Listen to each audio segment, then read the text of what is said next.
All right, ladies and gentlemen. Good afternoon. How are you? You hear me? Good. Okay, great.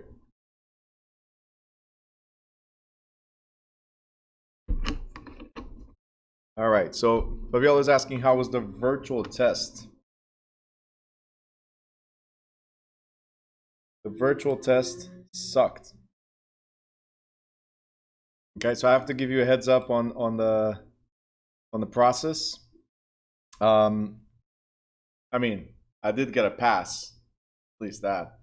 But the whole setup, you have to be ready for it because the whole setup is you got to have your camera, right? Obviously, they log into your computer. So you have to download an app from them. Pretty much, they log into your computer, lets them know which programs you're running and to turn off programs. So the only thing that's running is their app, nothing else. The camera is on you and tracking your movements. So if you look up, it goes red because it says, "Hey, maybe they're reading something not on the screen." If you try to open a program like a Chrome or a PDF, automatically says you're not allowed to do this. So they close this for you. And the other thing was that was very annoying. Like I said, you have to have a camera guy be prepared. Is you have to be in a quiet place. And I was here at the office. Very difficult to be quiet with people coming in and out. But before you start, you have to record your setup. You have to record and show. Thank you. You have to record and show. You have to record and show what your desk is like, what the room is like. Like you have to do it very slow. If it doesn't conform to what they want, then once the proctor comes up, he sends you messages and says, "Please scan it again. Look up, look down. Could you remove this from there? Can you remove that?" I had CDs. Like nobody uses CDs anymore, right? And what was I gonna do with CDs? I had CDs on top of my desk. Could you please remove the CDs from there? Like it's not like it's a CD player to give me the answers, but okay. My phone, my desk phone was there. It was on do not disturb, and he goes like, "Could you please unplug your phone or take it out of there?" Like, there's things that I think it's extreme. Okay, it's not like the phone's gonna give you the answers. You can hear if the phone is like the microphone is working, so you can hear if I'm talking to somebody or not, right? So it was just a few things. It was very weird. It took me between setting up everything and the errors that we're getting. I think it's being the first week. There's going to be a few errors. Between setting up everything and the errors was a good 10-15 minutes before I actually started the exam. Good 10-15 minutes. The camera must be right on you. So it's not like that's why I keep on telling you guys to get used to it. To have the camera right on you. You cannot have the camera facing like from here up. It cannot be from here down. It has to literally be centered, and they got to see your shoulder and arm movements. You have to show that you have nothing, no watches, nothing. I'm like, not even to go to Portugal, I had to go through so much security, you know. But anyway, at the end of the day, it's good because you don't have to travel. I'm just letting you guys know ahead of time the stress that it is. That's why I wanted to go through it first. It's not about the passing or failing because I got my license already, but it's about the process. What do you go through to actually test? That's be ready for it. You got to be. You schedule for 2:30, like I did. Make sure at 2 p.m. you got everything cleared out of your desk. There's no nothing around you. It's just you, the desk, the computer, and that's it. Okay, very very important. They allow it a piece of. They allow you to have a piece of paper and a pencil. Same thing that I do to you when you do the exam. And I mean, it's, other than that, it was very simple. The same as you guys will feel when we do the test. Very very similar. Estefani is asking, was it hard? Comparing to my exam, I'd say probably 70% of what's there is almost the same as I have. Different wording, obviously, but almost the same type of questions. There's about 30% that I felt it's stuff that's in the book, like straightforward questions. So I have the tough questions, and the book has the easy questions. Let's put it like that. So with that blend, with that mix, I think you got it all covered. It's actually, to me, obviously, was very easy. Thank God. I did pass. I can tell you that I was sweating a little bit. I was thinking I was not. I was cool because I was just running through it, seeing the questions. If anything was new, not many changes to it. That I can tell you. Not many changes to it. So whatever I test you on, whatever I throw at you guys and I tell you, please highlight and all that stuff, that is what's most likely to be in the exam. I can almost guarantee. And again, after doing the exam today, even more, I can almost guarantee what I'm telling you, pay attention to, you know? So one simple job you guys have, which is just paying attention, taking notes, asking questions. Very simple job. Okay. Can we review questions? What do you mean you can review questions? You want to go back to the questions from yesterday? What do you mean review questions? What Erica said?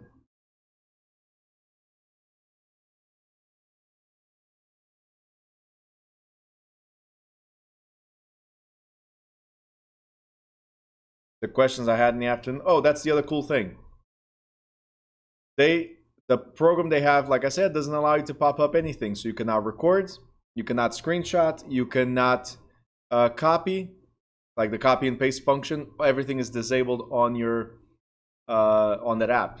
So, and if you get away from the app, you have to let them know, hey, I need to do this or I need to do that. Can I please do it? So whoever's on the other side.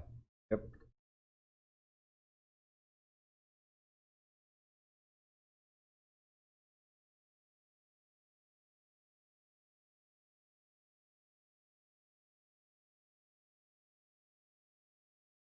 Okay.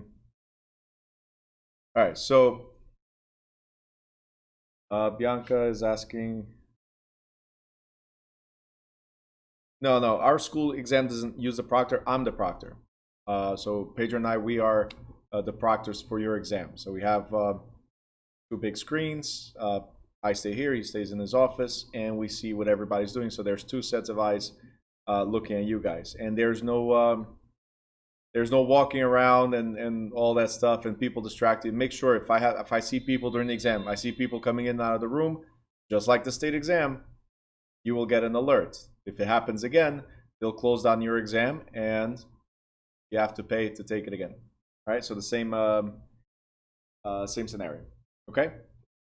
As far as what do we have here? Overall, oh, Yvette's testing with you yesterday was helpful. Good. I'm glad that helped. We're going to try to do this again along the way. Overall, how did you like taking it online? And Francielli is asking, do you feel like online is more stressful? All right, so addressing both of those. Overall, how did I like taking online? I'm used to taking online exams. Like I do online exams, probably like about 20 exams a year are done online because every year I have to do CE credits. Every year I have to get a new license or something to that effect. So I'm used to the online thing. Do I feel like it was more stressful? For me, it wasn't. Like I said, I'm in my zone, in the comfort. The only thing I did not like is somebody watching me, and every movement that I make, right, the thing turns red. Like I'm not paying attention or I'm going somewhere to cheat or whatever. So I didn't like that, but I agree with it. I didn't like it, but I agree with it. Okay, because a lot of students, unfortunately, tend to figure out ways to cheat instead of learning and understanding and moving forward. And those are the students that don't pass most of the time. So just letting you know, the ones that cheat are the ones that don't pass. But I did like it. I enjoy it taking it online. I prefer than having the drive and being there in that room. I prefer doing in the comfort of my office or my home. The only bad thing was, like I said, the distractions, people in and out. I had like 10 people knocking on my door. Bruno, get out of here. That's it. So you got to make sure when you do the test, whether it's in it's a school test or is the state test. When you do it, if you do it, the state test online, make sure you have no distractions, nobody that will walk in or out. And yes, Fabiola, you can still take it in person if you like. So you're going to have both options when you register. One of them is to take it in person. That's the first one at the center. And the second option is online. So if you don't have a computer with a camera, which obviously you do, then definitely test center. If you don't have a quiet place or a quiet time, if you cannot lock your kids or significant others somewhere in a room, then definitely do the testing center. Great question. Do you get a list of computer requirements ahead of time? Yes. So when you register, it actually tells you there, if you want to do it online, click here to check if your computer is compatible. Yep. So before you even register, at the time of registration, you can check it. Yep.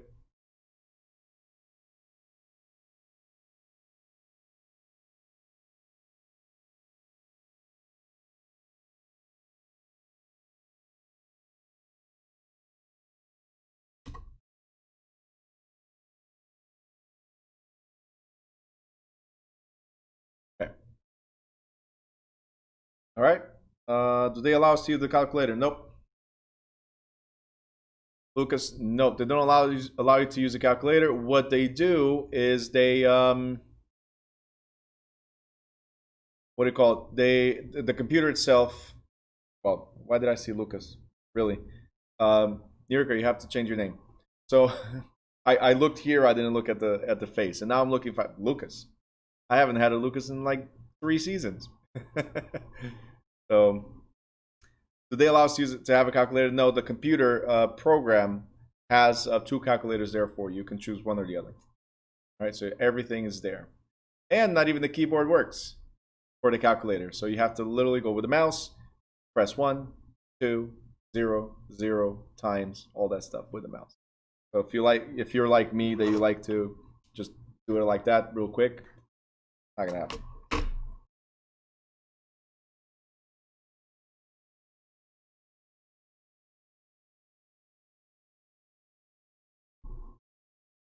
Okay, Nurika changed.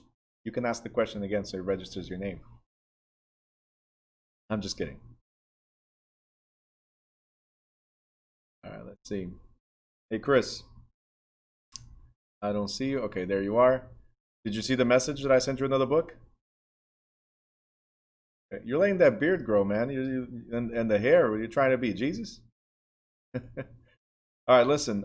If you get 2 books, do me a favor, let me know, and either send it back or we'll come up with an arrangement for me to get it from you. Okay?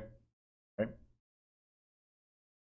I don't know. Sometimes it happens. It did happen with me as well. When they sent me this particular book to me, the first time for me to see if I liked it or not, the book never got here.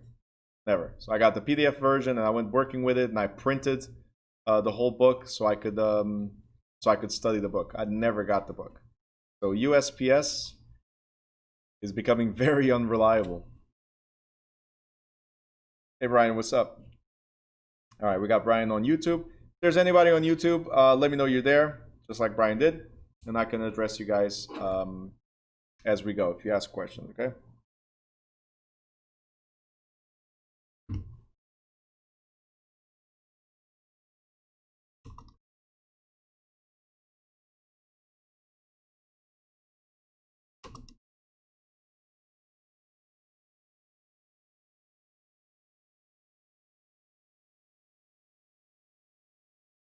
All right, Jacqueline is typing. Is there questions? Is there a problem?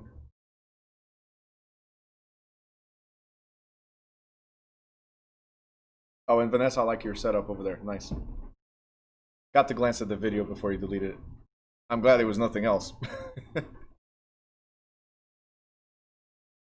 Oh, Jacqueline's on YouTube. You just don't know how to chat. Okay, so I don't know, and I'm sorry, Jacqueline. Before, when you came here to the office, I was in the middle of the exam, so I couldn't get out at all. When they came to talk to me about your book, I do apologize for not coming to see you. So it was like New York came here, and it was like real quick. I was getting into the exam. Then Jacqueline came. I was in the middle of the exam. I'm telling you, if you don't have that quiet place to take the exam, go to the testing center.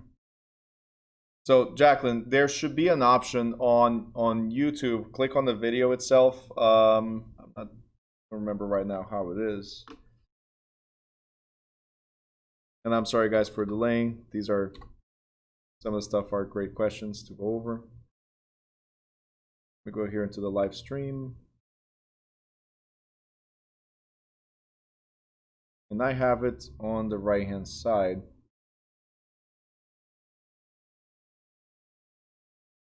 All right, so right here.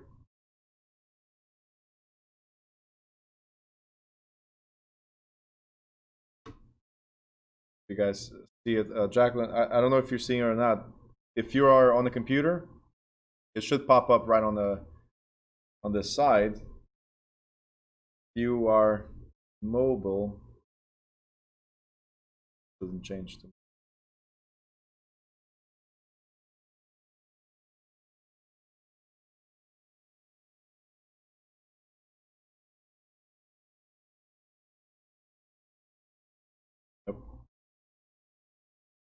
But it should be, if you're looking at me right now on the screen, at all of me, all these mini me's, it should be somewhere here, one of the options on top or bottom. If you click on the video, it should say somewhere here to chat. There's an info box here. I don't know if next to the info box you have that option, but it says to chat. But anyway, give it a try.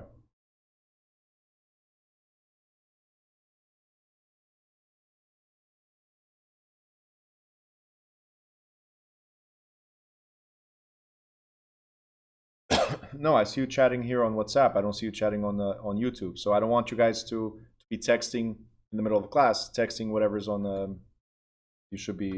Everybody's going to be lost in the middle of the group or the WhatsApp group. They're going to be lost to like what's going on. So make sure. Make sure you if you text, either text to me separately, not on the group chat, or in the YouTube chat. Okay. All right. Francielli says, Bruno, I'm having difficulty finding the class on YouTube so I can review. How can I find the class we did? Erica says, me too. I found some morning classes, but not ours, and they were not as cool. All right. So, Erica. Here's the thing. For the classes, I'm putting there the videos. See, the first 2 days, I did not separate the videos properly on YouTube. So the first 2-3 days. So what you're going to find on the first chapters, it's the morning class. If you want to go to the evening class, I have them unlisted right now because I wanted to keep what do you call it? I want to keep certain standards. So just you're gonna find those videos. It's the morning videos, and the evening videos. I can list it just for you guys if you want, but I don't have it on the YouTube channel. And what I'm talking about standards is the videos are like 3 hours long. It's ongoing, and that's a lot. So I want to have certain standards. Like I want to have no more than an hour and a half, an hour 40 minutes. Okay. Chris, not an excuse, man. Not an excuse. You're gonna miss class over contractions? What's wrong with you? All right, just go. Good luck, man. God bless.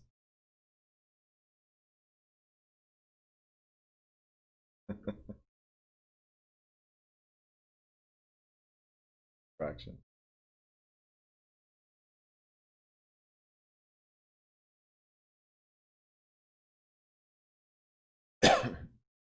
I remember those 4 times.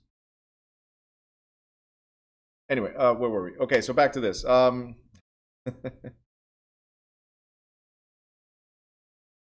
I have way too much fun. Do you have any questions regarding the previous chapters, regarding the quizzes we did yesterday? Let's go back and get this rolling. Any questions? Teresa says, don't get me started there.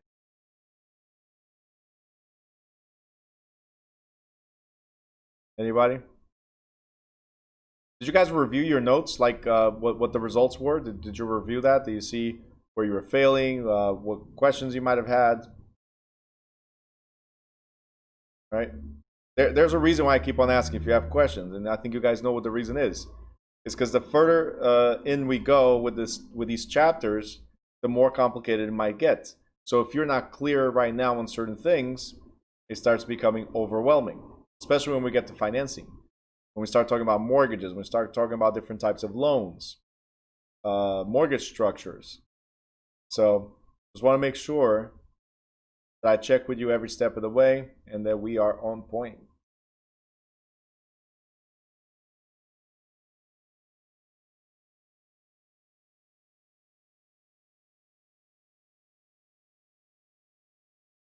All right. Jackie's on YouTube. Cool.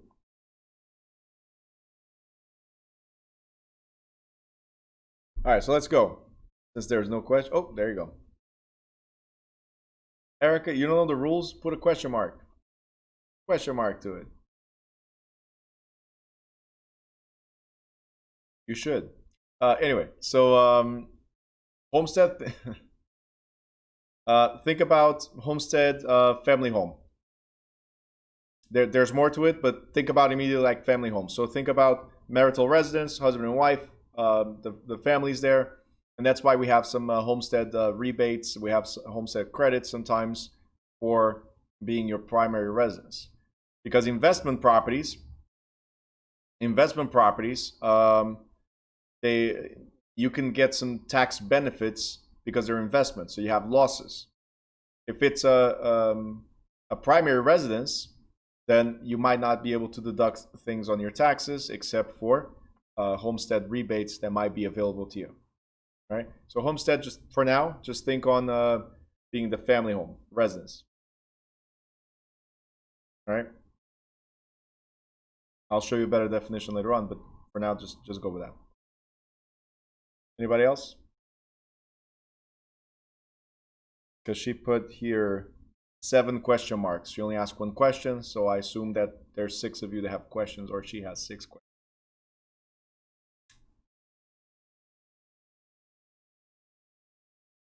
Legal life estate. Homestead. It's very similar. It's between husband and wife. It's the marital residence. The legal life estate entitles the husband to receive the property when the wife dies, or vice versa. The wife receiving the property when the husband dies. It's the dower and courtesy scenario for the marital residence only. All right, you got 5 more to go, okay? You asked 2 questions. No, that's it? Good. All right, so let's move forward. Listing agreements. Question. You should know by now because we did address it before. But listing agreements. When you're doing a listing, who are you dealing with? When you're listing something, who are you dealing with? Let me know in chat.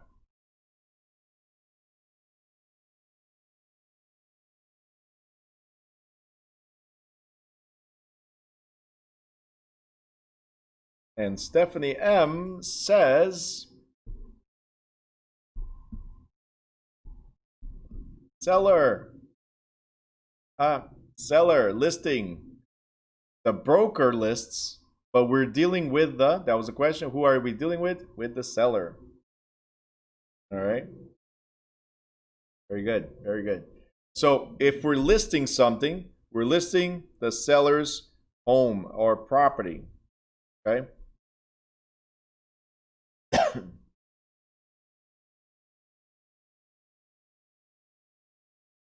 All right.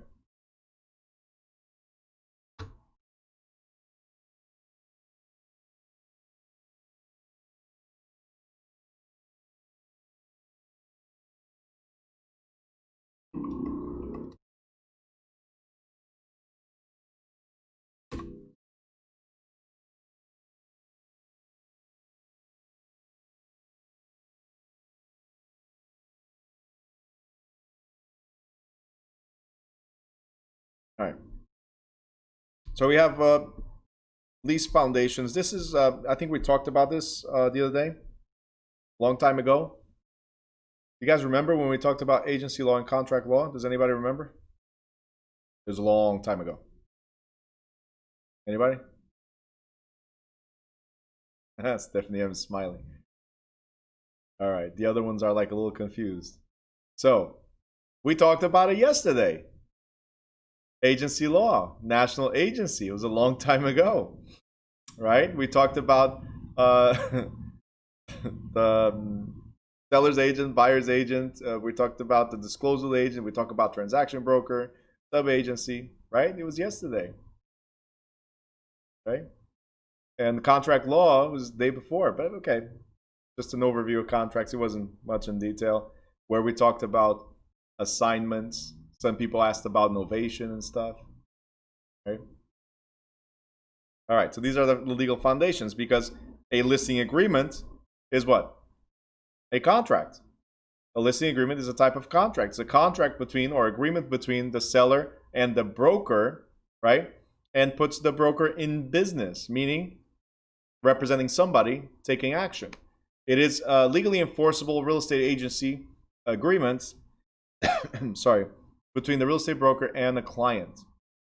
Okay, so it's not highlighted, but listing is between the real estate broker and the client, who authorizes the broker to perform a stated service for compensation. Now, the unique characteristics of a listing agreement is that it's governed both by agency law and contract law, so falls into both. Contract law meaning the duties that the contract has itself, the stated, expressed, implied, and all that stuff. And agency law, because it's like an employment agreement. Okay, so a listing agreement is an employment agreement. Got it? All right. Now, the cornerstones of agency law in the context of a listing agreement are definition of the roles of parties involved, fiduciary duties of the agents, agent's scope of authority, right? And when we're talking about the parties involved, like we said yesterday, when we're talking about the parties involved, we have the listing broker, so whoever lists. Sorry, the listing broker, whoever lists, right? And the client, which is the, what's another word for client? Let me know in the chat. We learned yesterday. What's another word for client?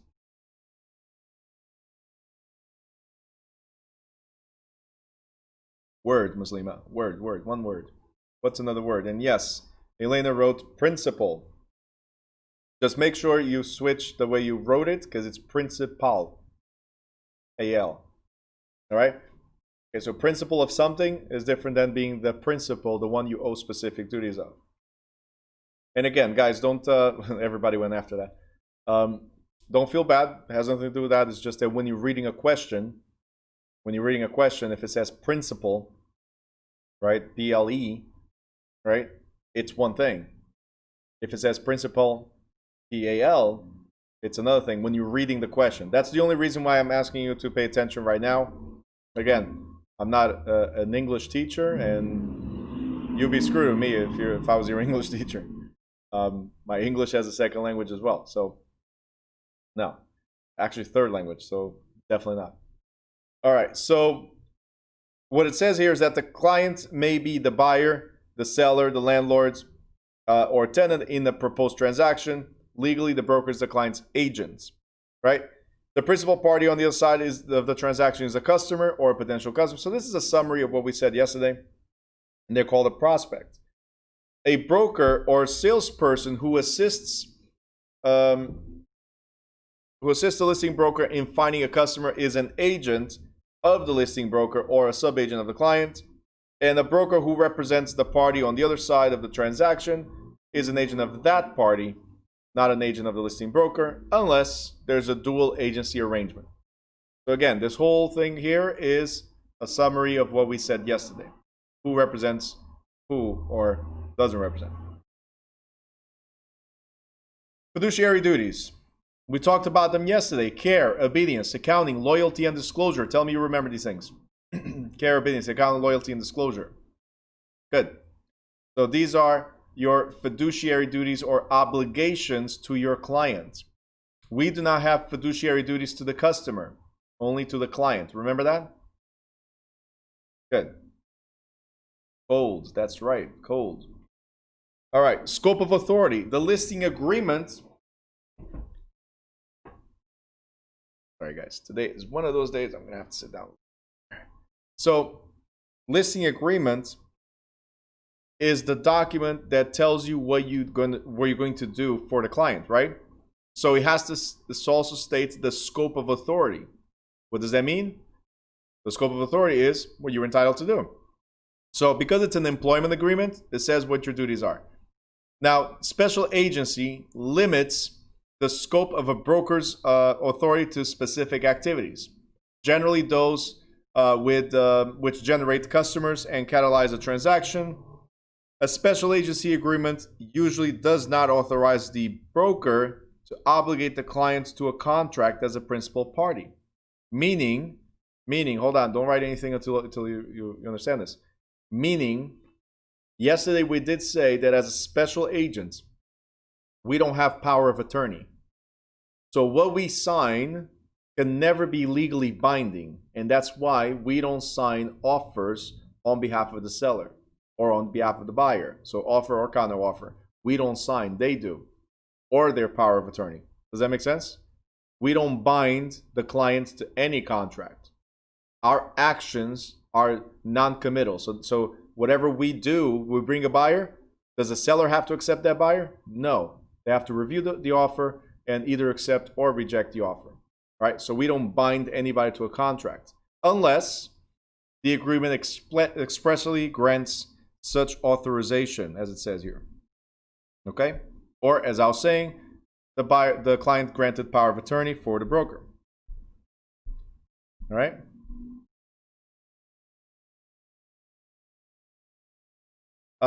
We talked about bilateral and unilateral contracts before, and guys, that's the reason I don't have this highlighted, because we already addressed this.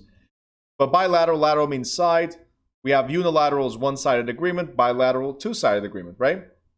So if it's a one-sided agreement, that means that one party must do something in order for the other party to perform, right? So when I lease a car with the option to buy it later, do I have to buy? No, I'm leasing the car, meaning I'm renting it, and then later on, if I want to buy, I will. During this period of time, right? During this period of time, it's a unilateral contract because only one party must perform, the seller. The seller cannot sell to anybody else except me, and I have the choice of performing. If I do exercise the option, then they have to comply. Almost like insurance companies, right? And these are called contracts of adhesion. The insurance companies, they do the same thing. They promise to pay a claim, right? And what do you have to do? Nothing, just file a claim. If you do file a claim, they promise to pay. Simple as that. So it's a unilateral contract. Make sense? Thumbs up? All right, good. Validity. A listing agreement must meet the requirements of a valid contract to be enforceable. Does anybody remember the requirements for validity?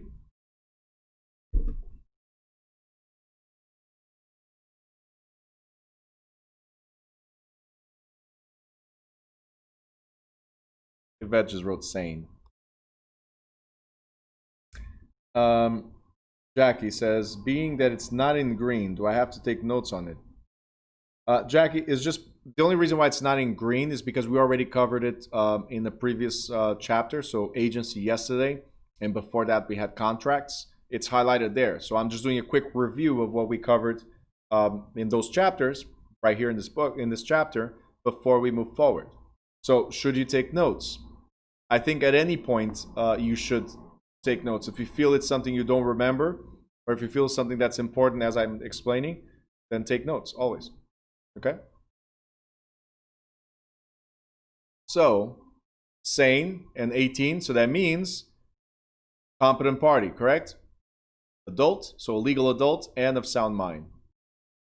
Meets all the legal requirements. Okay, what are the requirements? Let me know. Consent, mutual consent, so meeting of the minds. That means these are the terms that I'm offering, and if you accept, we are in agreement. So meeting of the minds. Correct. So that's 2. Right? That's 2. Was there more? No. Okay, that's 2. Miguel got stuck with money for value. Absolutely. Value. Okay? And finally, thank you, Elena, we got legal purpose. So these are the 4 essential elements of a valid contract. Competent parties means that we are 18 years of age or older and of sound mind. We know what we're doing. So it's voluntary, our action. Okay? Offer an acceptance, which is mutual agreement or mutual assent or consent. That means we both agree to this, right? Consideration, which is exchange of value. So there's some money involved or an item of equal or presentable value, right? Or love and affection. That's the consideration. And legal purpose. The transfer or the contract itself must be for a legal reason, not something that would be against public policy, against what we know to be a crime. Okay? So these are the 4 essential elements, and everybody should know.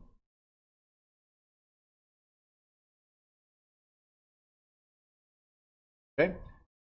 Next thing we got is termination. We also talked about termination yesterday. It could be because somebody becomes incapacitated, somebody dies. It could be because we performed, meaning we closed. It could be infeasibility, impossible to perform.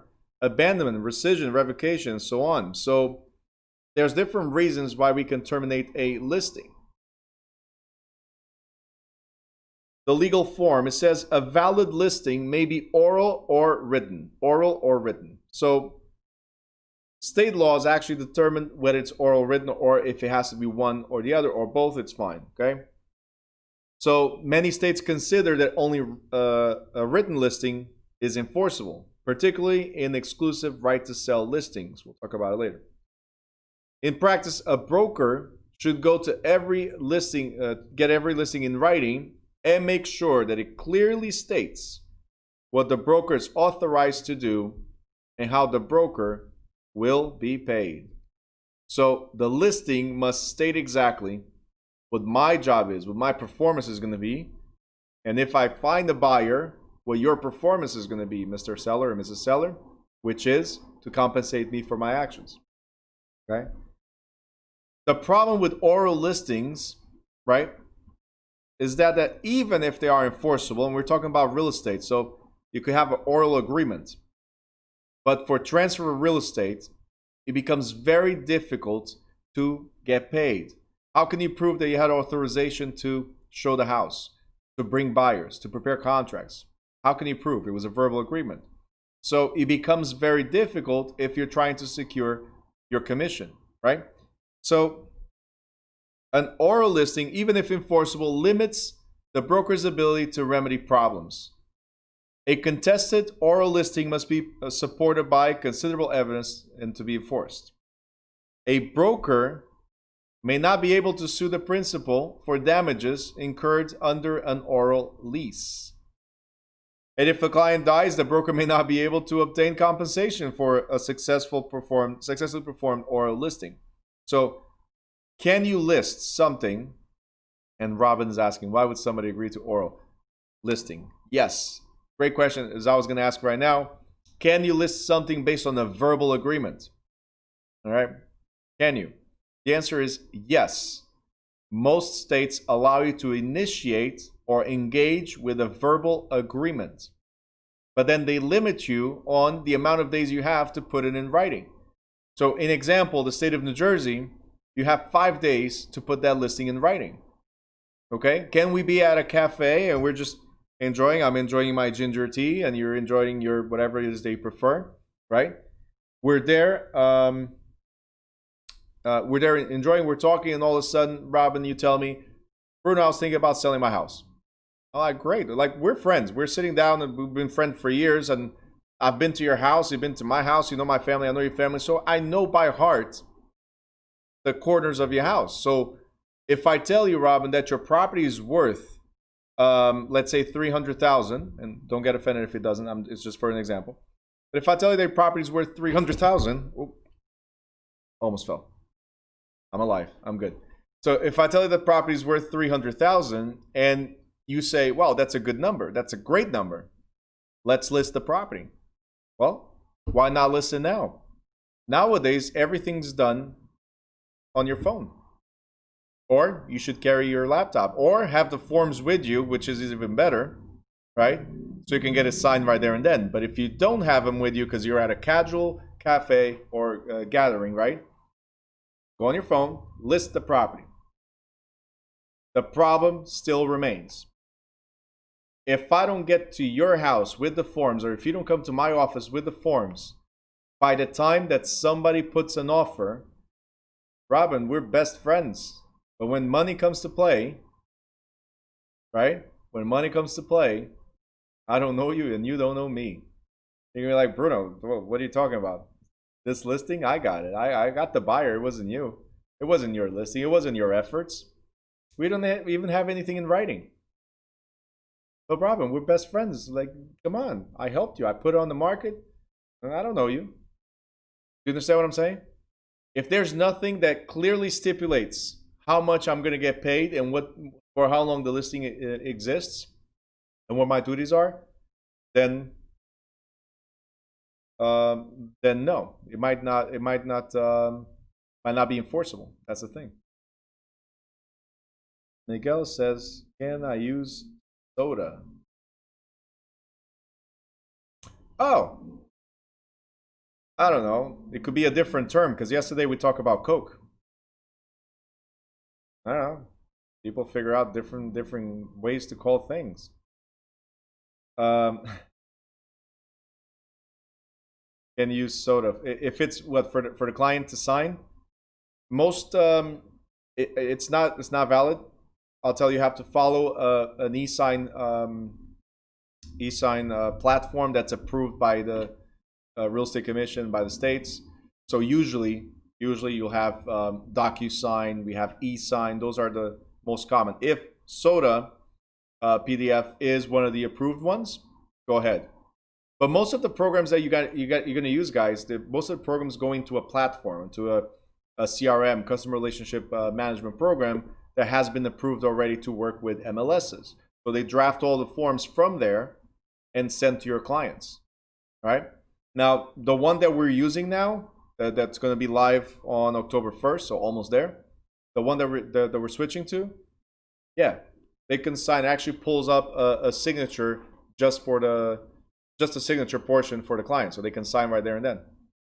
Absolutely. So I just don't know if soda PDF will be one. Okay. All right. Next. Verona wrote DocuSign. Yep, it's one of the ones that's used. E-sign, DocuSign.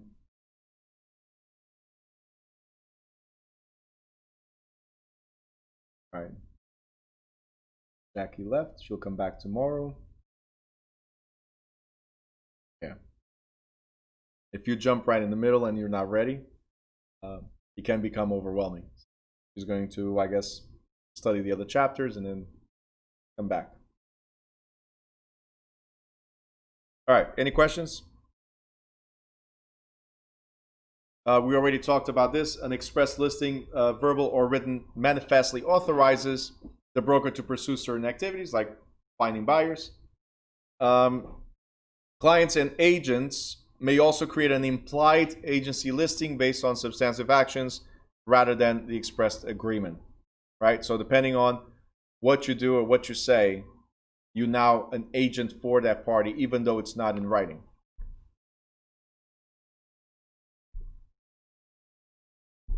We talked about assignments as well, right? All right. There's different types of listings.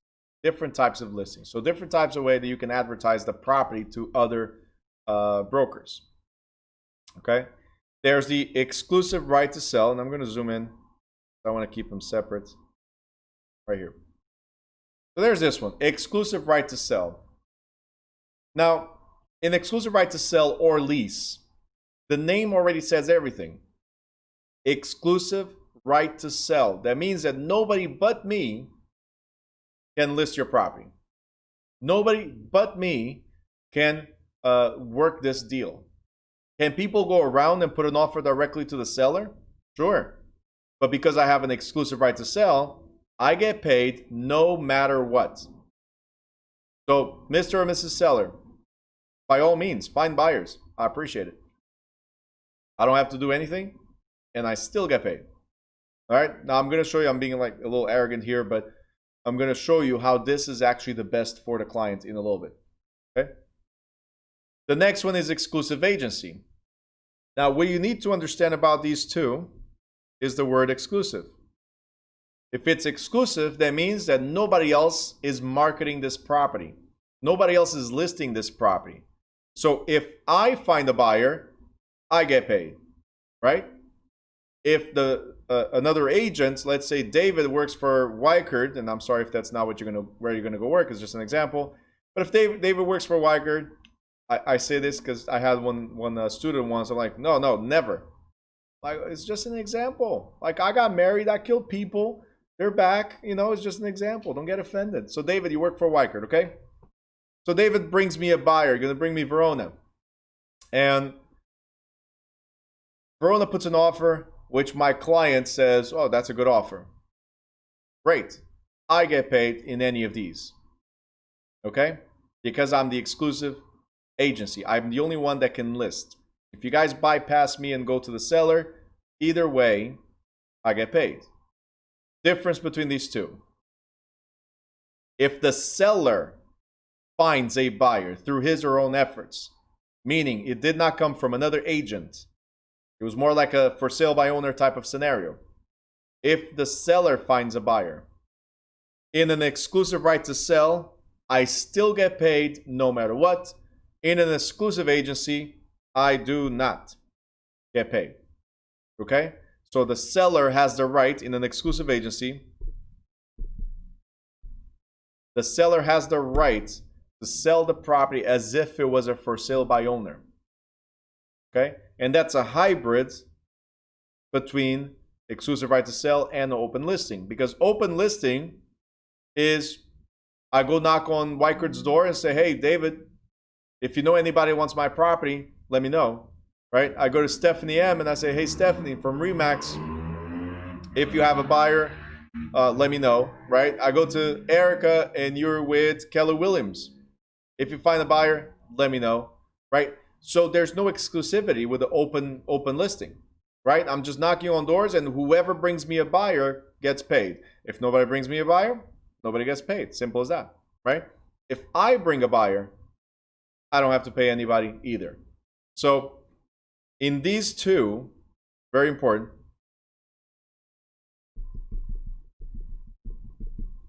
Okay, in these two, the seller can sell without paying. Okay? So both in the exclusive agency and the open listing, the seller can sell the property without having to pay the commission. Okay?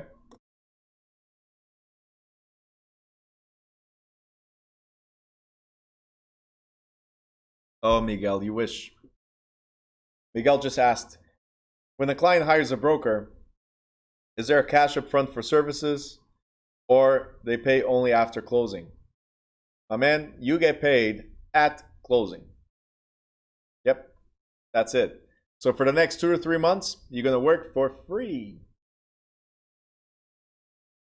Hopefully, you find 100 homes that you work for free, you close 20 of them, and you make a whole lot more than probably what you're making in your job. So to give you the example, Mario just almost matched what his job was paying him, and he has 7 closings and 4 pending, something like that. You understand? So you have to understand that it's a tough business to get into, but it's very rewarding once you get used to. Very, very rewarding. Yvette just wrote, unless renting, quicker pay. Yeah, well, if it's a lease, usually, like, it's a quicker pay, but it's lesser pay. If you want even quicker pay and lesser pay, get a job. But yes, you can use the the renting or the leases as a step tool, like, right? You get the leases to give you that monthly income until you get the bigger fish. And then eventually you go into commercial and you get the even bigger fish. Okay? Would you recommend, Verona, would you recommend to list exclusive right to sell benefits, agent, but disadvantage to seller? We're getting there. I'm going to prove to you that this one is the best for both. Ready? All right. So I'm going to clear this out. And guys, don't get offended with what I'm going to present now. It's just an analogy. And hopefully it helps.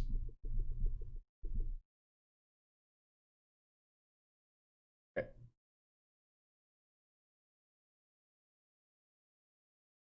Ready? Open listing.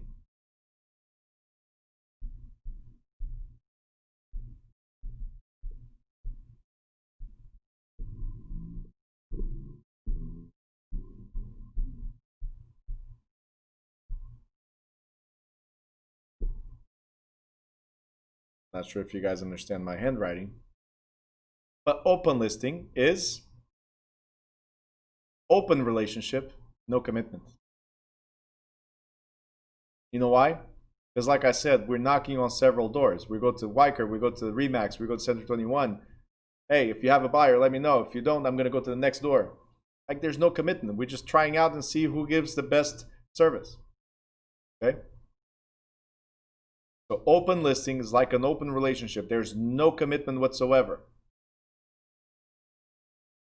The next one is exclusive agency. The word exclusive, again, means one. Right? The word exclusive means it's me and you. So exclusive agency, I need to change this pen. Hold on, just give me 1 second.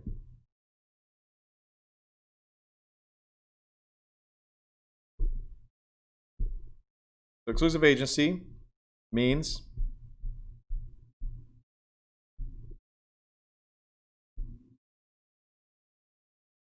engaged.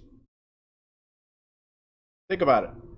We hopped around, open listing, right? We hopped around and we had no results. So now we finally decided to settle down, we get engaged.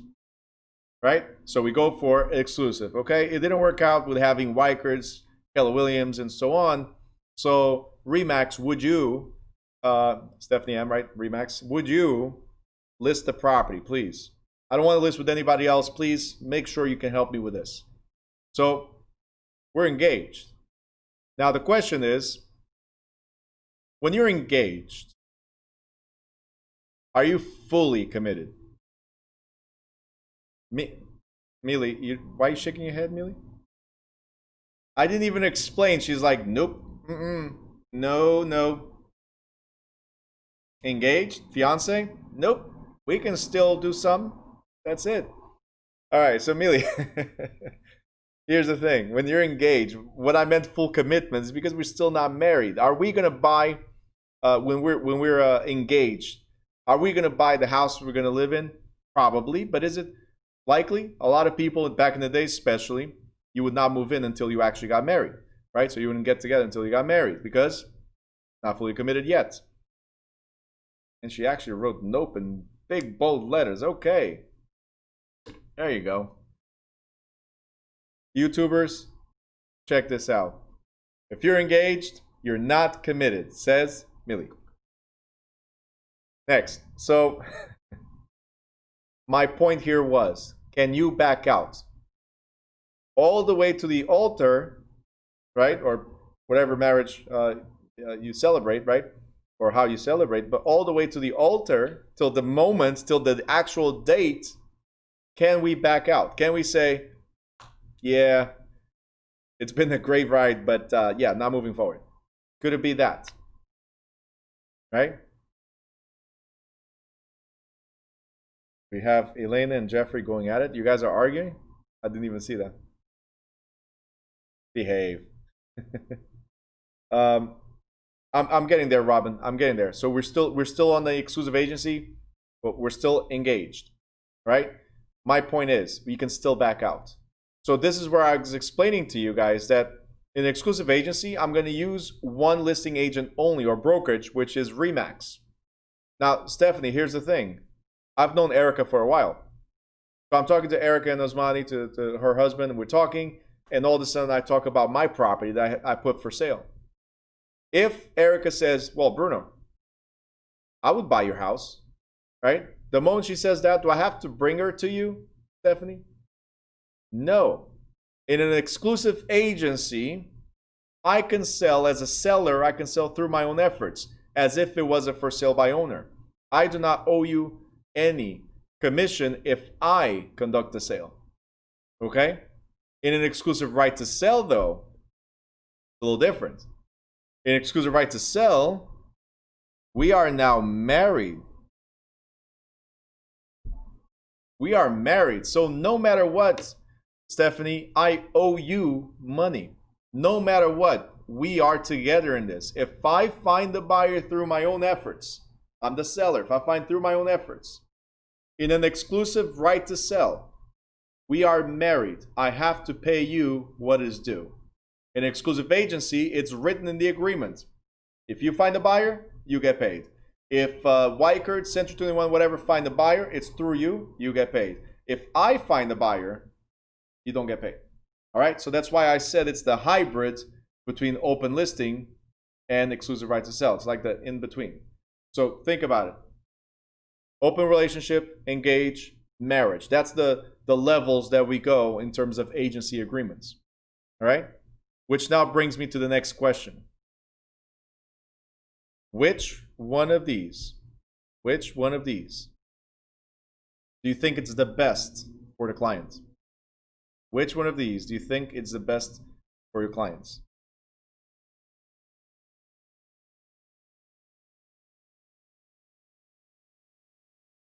And now people are going to reveal their true colors.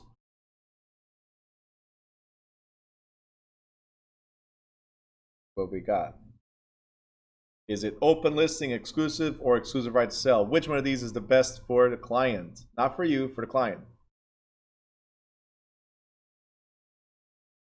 Let me cover that.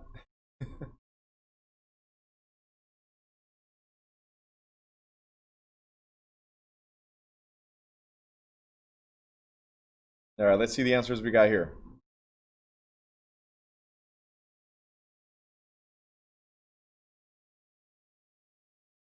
You don't need to scream. We got you. No commitment. I got you. I understand. Hey, do you, whatever. Elena says one. What is one? Is the exclusive right to sell? All right, so you organize them by 1, 2, or 3. It's easier to answer that way. And let me work it and figure out what it was. Okay, got it. So exclusive right to sell. Let's see what Jeffrey answered. Just curious. No answer yet?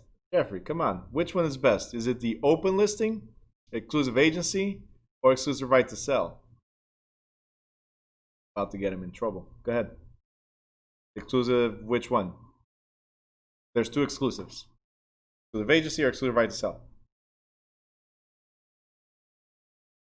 Okay. All right. So not in trouble. She already told you. That's it. You're getting married, right? Yeah, that's why you're saying it's the best. Okay, got it. Huh. Change my mind. I also don't want commitment, says Verona. That's it. Open listing. Let's bounce around. Did you guys understand what I just said? It's an open relationship. There's no commitment. How is that the best for the client? Think about it. We're going to go over it in a second. We're going to highlight and stuff, but think about it. You guys think an open relationship is the best thing? Real life. Forget real estate. Real life. I understand this, and that's why I'm telling you that it's not good. Think about real life. Is an open relationship a good thing? Yeah, Jeffrey's smiling as he shakes his head. So, I'm joking, Elena. You weren't looking, so I did it on purpose. I'm joking. They're just entanglements. That's right. That's entanglements. Gotta love it. In an open relationship, people jump around. There's no commitment, and there's always dangers that might come with it. Think about it.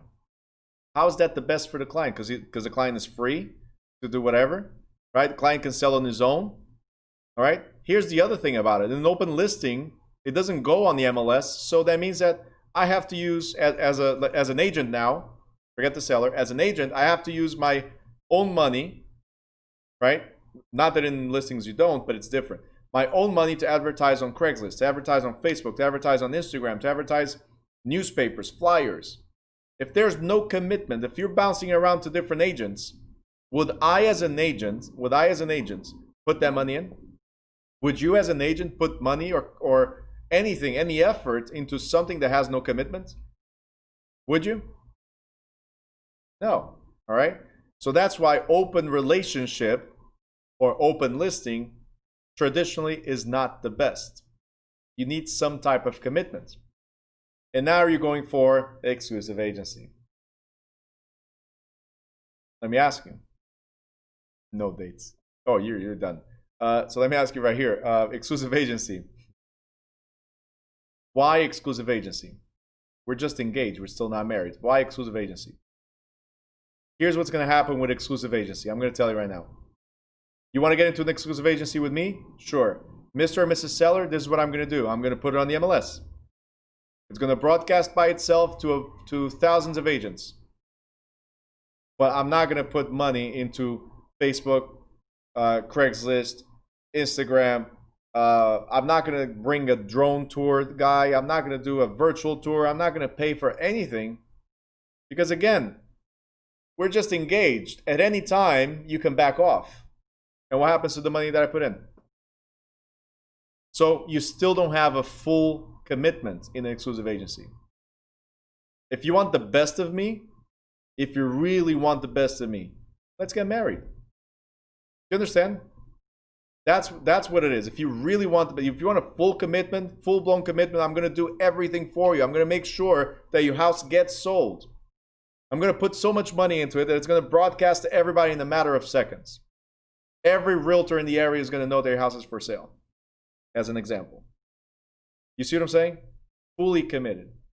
Okay, I'm going to hold open houses.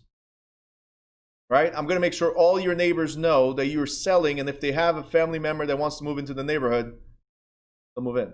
I'm going to put the extra effort. We're married. I'm not telling you that when you're engaged, you shouldn't put extra effort, but we're still not married. Look at the horror stories that we hear. People buying stuff together and don't even get married and then divorce before they get married. Right? Because they have to split whatever they just bought. So, Mealy's coming around. Full package. Yeah. That's what it is. So basically put a ring on it and make sure it's exclusive right to sell. It's all about the commitment, guys. I'm not talking about the personal relationships. I use it as an analogy, but you need to know, see, never knew the difference. You have to be able to explain. You need to know, and the client needs to know what they can expect from you. The problem, guys, is that nowadays people are so lazy. So lazy that, Franciele, you want to sell your house? Just put your signature right here. I'll fill out the rest. So lazy. And if I put there 6%, guess what? Remember, we have to explain this stuff. If I put there 6% commission, Franciele is going to be like, yeah, I think that's the average out there. We're good. Franciele needs to know that most states, including New Jersey, you have the opportunity to negotiate the commission to be paid. You got it? You have to know these options. You have to know that, Franciele, there's 3 ways we can work. There's a open listing where this document is not needed because I know you're going to go around and talk to other people. If I find the buyer, I find the buyer. If I don't, I don't. Right? And then there's the exclusive agency, exclusive right to sell. So we need to fill out this agreement right here where we're going to check the box that says exclusive right to sell. You're going to check the box that says MLS. And we're going to fill out commission and everything up front. So the reason for these 2 types of listings is up front we're saying how long the commitment is and what we get paid at the end. You got it? Need to be able to explain the difference. Estefani saying, but this option will be more expensive to the clients. Now that depends on the kind of realtor you are. But yes, traditionally, the exclusive agency is the, okay, I'll take 4%. Right? It's like, whatever. I'll take 4%, I'll put it on the MLS, it broadcasts to everybody. It's exposed to thousands and thousands of realtors out here. So yeah, 4% is fine. Exclusive right to sell? Yeah. You want me to do drone tours? You want me to take professional pictures? You want me to do all this stuff? Yeah, we're looking at 6, 7, 8%. But you get the full-blown show, so that means that your house will be very exposed. Your house will have better opportunity than any other house on the block. You see the difference? You have to show value as well. What's the value of being married? What's the value of being engaged? What's the value of an open relationship? So you have to be able to explain these things. Robin, did you get it? The difference between, you said you didn't understand about the agency. Okay, now we got it.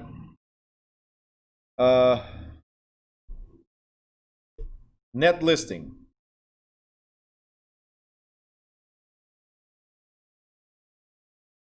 Now, net listing is fraud, but some states allow it. The reason why I'm saying it's fraud is because it's not in the client's best interest, and you as a realtor can take advantage of your client. A net listing, again, we'll highlight this later. A net listing is, well, how much does a seller want? Seller wants $200,000. The property value, so the fair market value of the property is $400,000. Now, we're not saying that the seller wants $200,000 for the house. What they're saying is the least amount that they'll take after they're doing their numbers and whatever, I have to make at least $200,000, which is to pay this, to pay that, right? More the balance of the mortgage, whatever it might be. And the fair market value of the property is $400,000. So the realtor, the salesperson or the broker comes to the seller and says, hey, Mr. Seller, $200,000? I think I can get you $200,000. Yeah. But it's going to be tough. But anything above $200,000, if you agree, if you don't mind, everything above $200,000, that's my commission. It's going to be tough. But I think I can get it. Anything above, right? Isn't this defrauding the clients? Because you're saying I can get you $200,000 when I know it's worth $400,000. That means that my commission is going to be almost, because there's closing expenses, but almost $200,000 to my pocket. I made almost as much as a seller. How is that in the seller's best interest? So it's crazy. Yep. In most states, this is illegal. Some states do allow net listing to happen. Okay? But net listing is what is the bottom, the rock bottom that the seller is willing to take, and we make the commission above that. All right? So it's not determine how much it is. Verona in New Jersey, nope. Of course not. New Jersey, nothing is legal. No, in New Jersey, we're a performance-based state, meaning if you get $400,000, then you get a percentage of $400,000. If you get $300,000, you get a percentage of $300,000. So you're going to work to get us the most amount of money for your client, right? Because that will also represent the most amount of money for you. Here, you'll get the least amount of money for the client, and you'll get the most amount of money for you. So again, how is that in the client's best interest? Okay.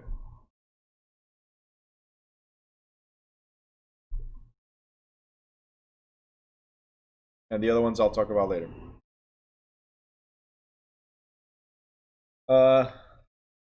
Stephanie is asking, what is the lowest percentage you can get? What do you mean? What do you mean the lowest percentage? How are your negotiation skills? You're talking percentage commission? How are your negotiation skills? What is the lowest you can get? Well, depending on the brokerage you work for, I told you the other day, depending on the brokerage you work for, 6% is what you have to bring in. Everything else is on you. If you bring less than 6, you are responsible for the difference. Can you bring 1%? Can you offer it for free? 0? Sure. but it comes out of your pocket. You understand? So whatever your broker tells you to be the minimum, that's where you go based off. You go from there up. But can you negotiate that the client doesn't pay anything? Sure. I mean, with the buyers, I negotiate the lowest percentage. I tell every buyer, you don't pay my commission. Let's go hunt. Yours is for free. I get paid by the seller. So let's go hunt a seller to pay for my commission. Right? So here in New Jersey, it became traditional. That's the way it is. The seller pays, the buyer doesn't pay. Only if the seller does not offer to pay. Remember we talked yesterday about, I showed you on screen SA, TB, and BB, like it shows there the commission that they're willing to give. A seller is entitled to say, in most states, is entitled to say, no, I'm not paying the other side's commission, I'm paying you. Let them figure out their side. So the seller pays you 3%, and then you don't split with the buyer's agent, right? So the buyer's agent has to negotiate with the buyer, hey, listen, I got this deal, but they don't pay my commission. So for me to get you in for this deal, you have to pay me something. Simple. So what's the lowest? Depends on how good you are at negotiating. All right, a broker may represent any principal party of a transaction, seller, landlord, buyer, tenant. An owner listing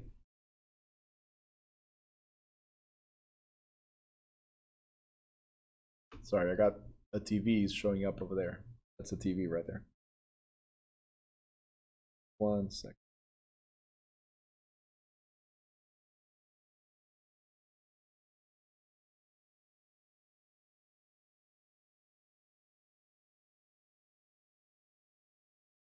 You guys are gonna see that magically disappear. You see this shadow right here?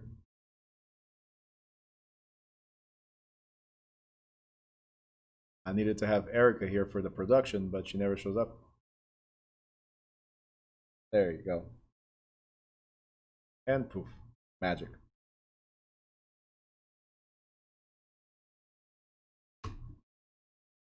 And we're back. Okay, so it was annoying me, that line there.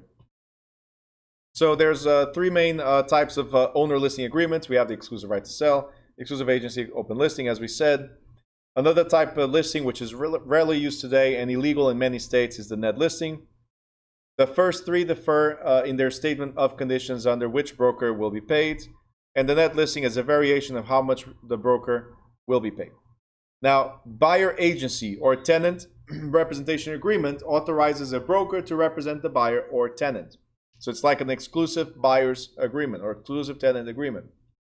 The most commonly used form of this is the exclusive right to represent, and the concept is the same. It means that if you find another realtor that will find you a property, I still get paid because you are my client. That's pretty much what it says. Okay? The exclusive right to sell right here. Exclusive right to sell, also called exclusive authorization to sell, and simply the exclusive, is the most widely used owner agreement.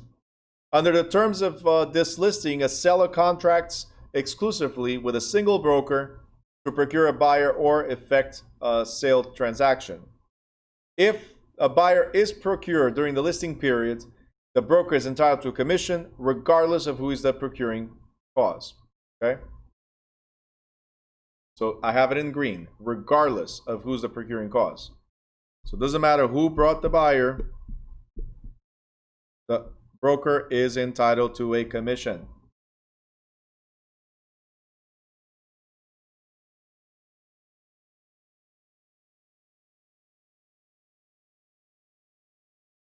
Okay, we talked about this. Let's go to the next one, exclusive agency.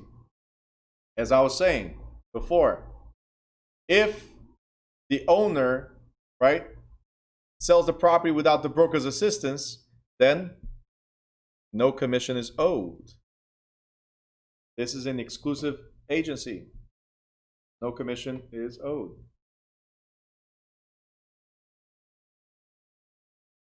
Gotta be faster. Sorry, just went back a little bit because E. Stefani, right? Still writing. Good.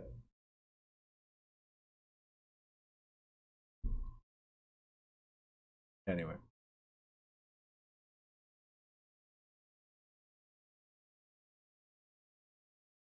Done? All right. The next one is this one. Take a note, and I'm reading here.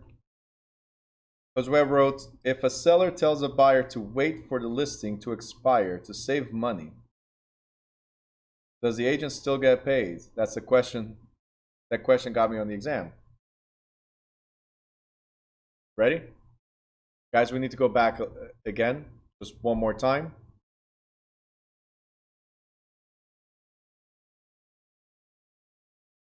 Josue? If a buyer is procured during the listing period,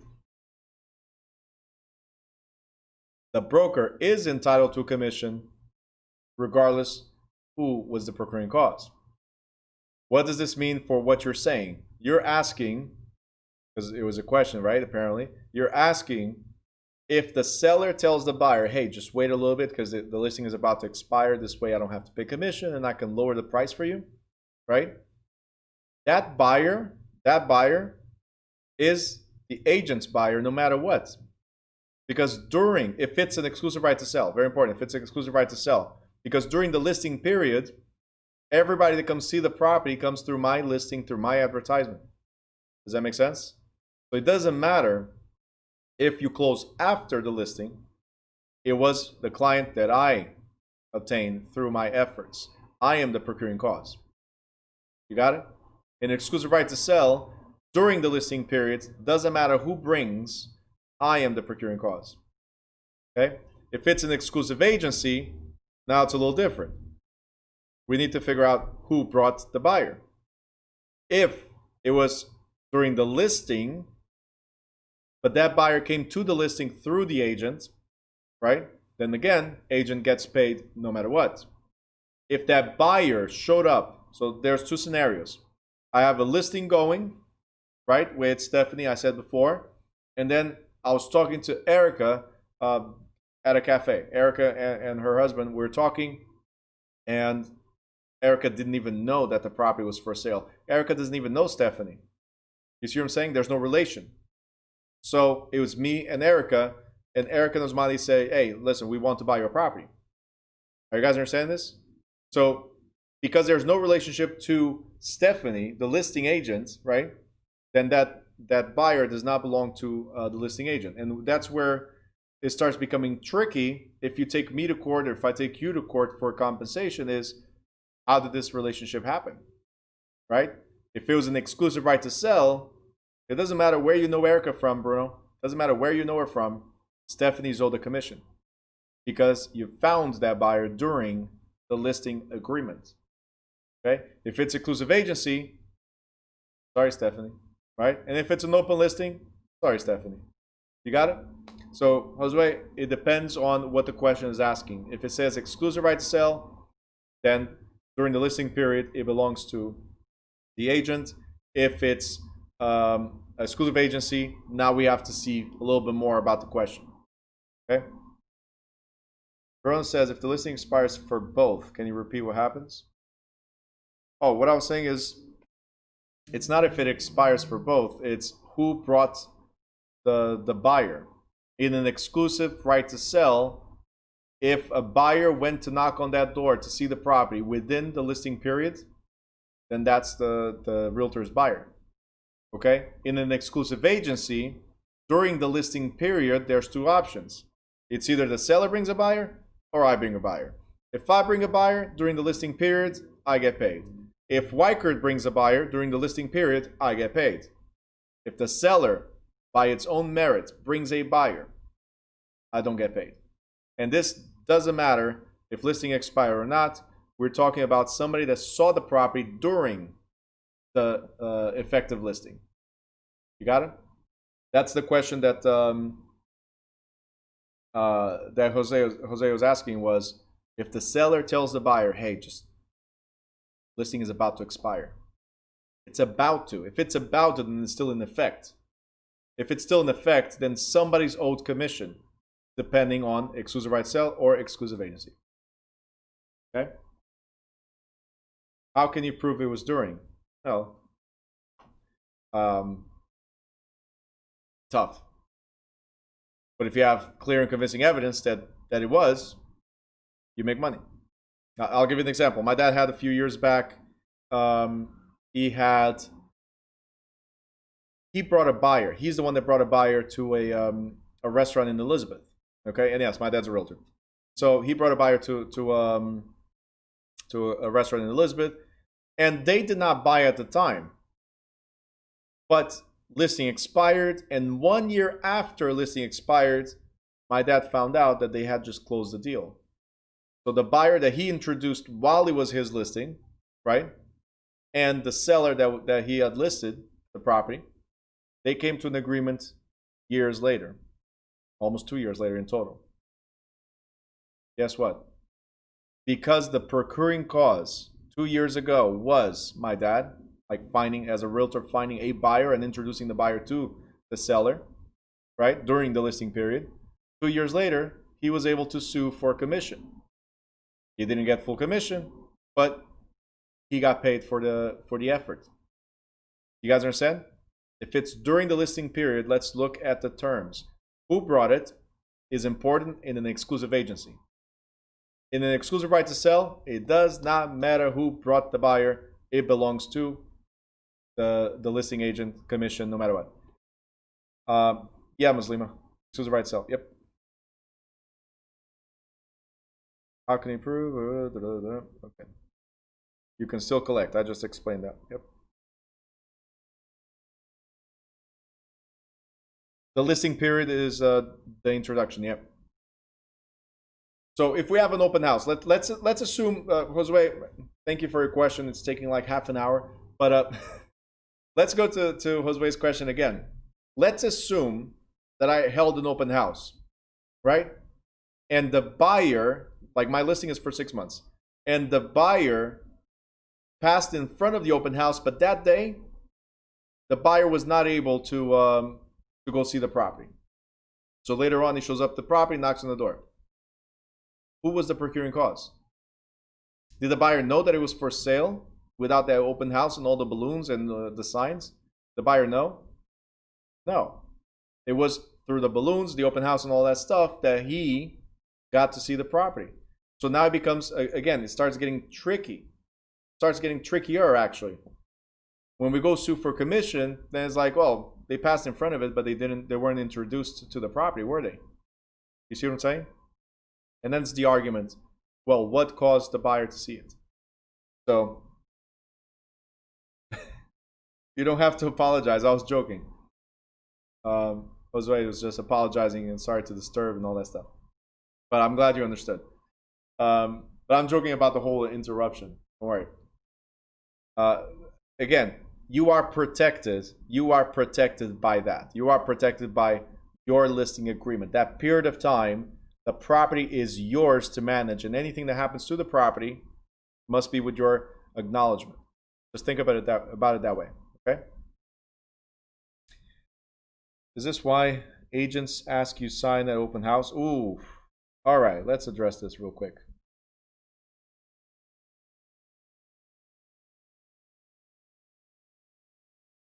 They cannot ask, they can suggest. I cannot force you to sign anything. Okay, just putting it out there. You cannot force anybody to sign anything.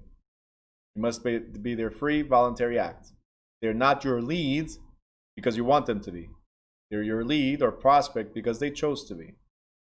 So can you provide a great service and they just say, hey, listen, I would like to get more info. Oh yeah, so just put your name right here and I'll send you more info. That's it. Or suggest. If you'd like more info about the house, we have flyers, we have this and that. If you want to put your email, we can send you more stuff. Suggest. But I cannot say before you come in, whoa, stop right there. Sign in. Cannot do that. Okay? Well, I know. You don't have to tell me. I know how it works. Yeah. All right? So, I think we got all this out of the way.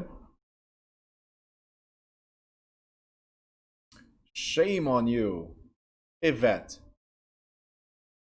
What? Terrible, terrible, terrible. Giving false names. You know how many people do that? And false names, false emails, phone numbers, and I'm calling somebody else now. Just say you don't want to. Simple. Isn't it a lot easier? I still get to show you the house. You still get to have coffee and the donuts and whatever's there, right? Just tell me, hey, I don't want to sign in anything. I just came to check out the house and I came for the free donuts.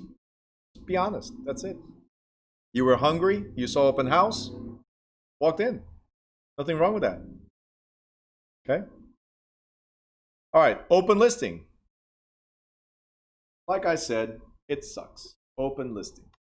It says an open listing, or simply open, is a non-exclusive authorization to sell or lease a property. The owner may offer such agreement to any number of brokers in the marketplace. With an open listing, the broker who is the first to perform under the terms of the listing is the sole party entitled to the commission. We're going to call 100 realtors and put them to work. And the first one to bring a buyer is the one that gets paid. So everybody's working, right? Not. Okay? Performance usually consists of being the procuring cause of finding a ready, willing, and able customer. If the transaction occurs without the broker, then no commissions are payable. Same as with exclusive agency.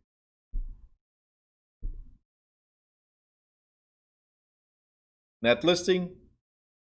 I already told you about this one, and here's the difference between the other ones. So the seller requires $75,000 for a property like I need. This is my base number, $75,000. The broker sells a property for $83,000 and receives the difference, $8,000 as commission. So you came up with the difference. What if the property sold for $200,000? You come up with the difference. Again, illegal. Net listings are regarded as unprofessional, and many states have outlawed them. The argument against net listing is that it creates a conflict of interest for the broker, because it is in the broker's interest to encourage the owner to put the lowest possible acceptable price in the listing, regardless of market value, right? The agent thus violates the fiduciary duties by failing to place the client's interest above those of the agent, all right? So, again, it's not the best thing for a client. I'll give you an example. I sit down with clients. I have a listing to get in Linden, for instance, and I haven't gotten it yet because I was doing the math. I'm waiting on 2 properties to sell to give me the new values of that market. Okay, the guy wants to make at least $350,000. So I told him 350,000 plus commission plus closing costs. So we need to be at 410, 420. That'd be very tough. You understand? So I know his net. I know the commit. I'm not even charging him full commission because it's somebody I know, so I'm helping out. But for that number, it's gonna be tough. You either lower your net, or we wait a little bit longer to sell the property. So 2 properties just got under contract, and I'm trying to see what they're gonna sell for. Because if they sell for higher, then I can go back, knock on that door, and say, "Hey, listen, now's the right time to sell. You can get your 350." Does that make sense? So you need to know what your client needs. Always, you're gonna ask for it. You're gonna ask, "What's your lowest? What do you require?" In this case, 350, right? What do you require? And then we build up. How much is our commission? Our commission is X amount of dollars on top of that. We're not going to leave it on the open market, because if market went up and now the property sells for 500, I make a whole lot of money as an agent. Not in my client's best interest. All right. This is a quick summary. Great representation here. Exclusive right to sell. Money to the broker if customer is procured. Exclusive agency, money to the broker if customer is procured and client does not procure. Open listing, money to the broker if broker procures the customer.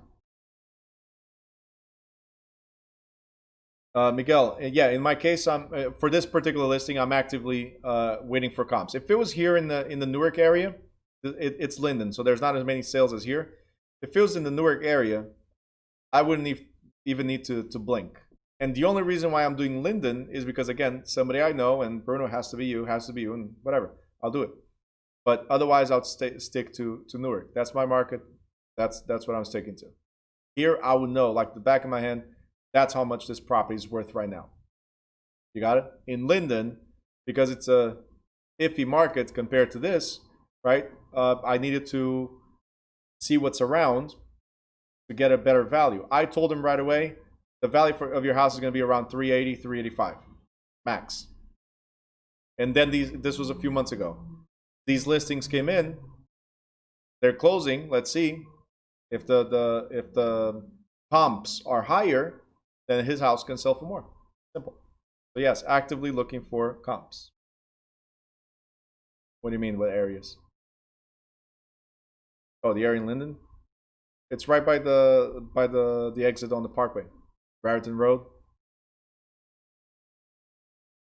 You know where it is? Okay. Right there. Why, you want to buy? You need to sell your property, right? If you need a realtor, call me. All right, next. We talked about net listing and multiple listing. Now, what multiple listing is, guys, is simply the database I told you guys. So the Craigslist for realtors. That's where we advertise all the listings to everybody. So I had already covered that. Transaction broker agreement. Guys, we already talked about this as well. It's where I'm not bound to by any fiduciary duties. I still get paid no matter what, but I'm not bound to any fiduciary duties. I don't owe any loyalty to you. I don't have to put you first. It could be me first and the transaction first, right? So again, I still get paid, just like a conventional listing. So multiple listing, let's go here again, and we're going to write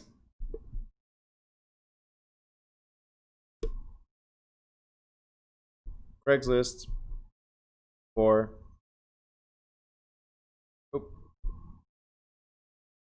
realtors. And there's a reason why I say for realtors and not for salespeople or brokers. Okay? Because usually a multiple listing is organized by member brokers. So, for instance, the GSMLS is organized by a local association, and that association is a branch of the National Association of Realtors. So, for you to be a member of that particular MLS, you have to be a member of National Association of Realtors. So now that means you have to be a realtor in order to have access to that MLS. Does that make sense? Can we create our own MLS? Yeah, we got Zillow. Zillow is not a realty. Zillow is not a realtor, right? So it's an MLS. It's a database of properties for sale, just like Trulia. But can we organize one outside of the National Association of Realtors? Absolutely. Okay. But again, they're organized within geographic areas. I think I had already mentioned to you guys, right? Fulfillment and termination. Hopefully, fulfillment is what happens, right? And then terminates because you performed. If you performed, that means you brought a ready, willing, and able buyer. Okay? That means you brought the ready, willing, and able buyer to agree to your client's terms. Effecting a completed transaction means that finding a customer who is not only ready, willing, and able, but who makes an acceptable offer. So, ready, willing, and able is,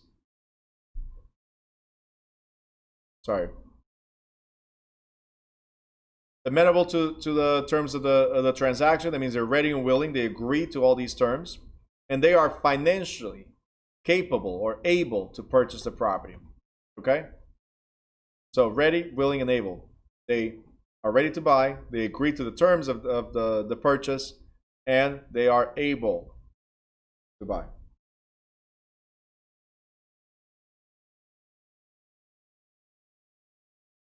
Jose, you can ask more questions if you want. I think I scared them.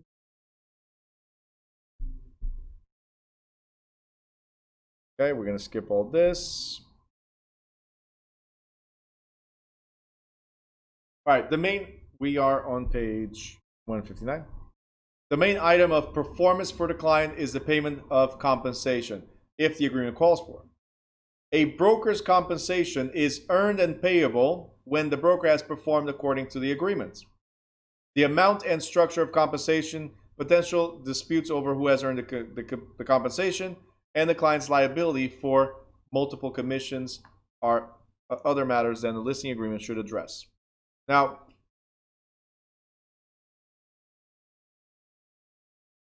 okay, you're still there. Chapter is really important. Seen a lot of listing questions. Great. So, compensation. When do you earn your compensation? Let me ask. I'm going to ask you two different things. Okay. One is when do you earn your compensation? The other one is when do you collect your compensation? And for you to answer this, wait, Stefani. For you to answer this, you must understand what your job is. Okay? Your job is not to close. Your job is to find a ready, willing, and able buyer. So let's address the question again. When do you earn your compensation? When do you earn your commission? Let me know.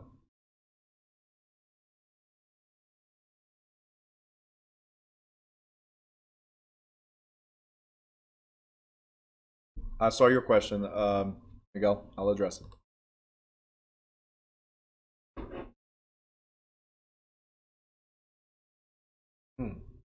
After I said earned, I didn't say collect. You guys are answering collect. Did anybody answer correctly? Ooh.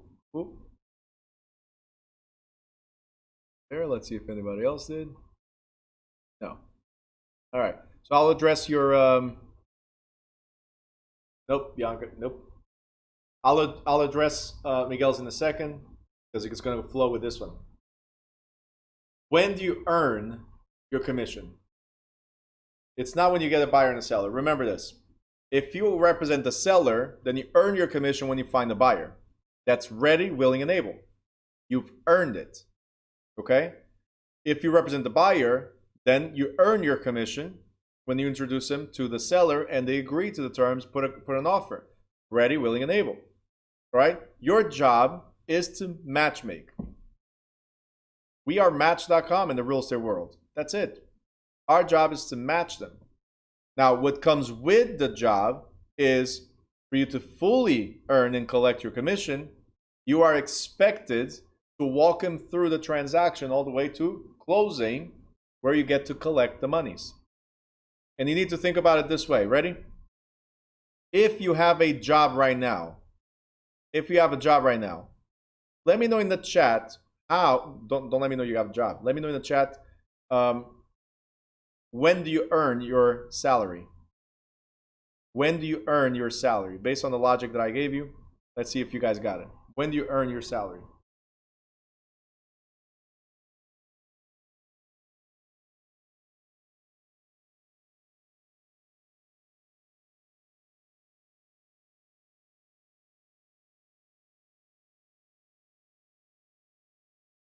Okay, so based on the logic, right?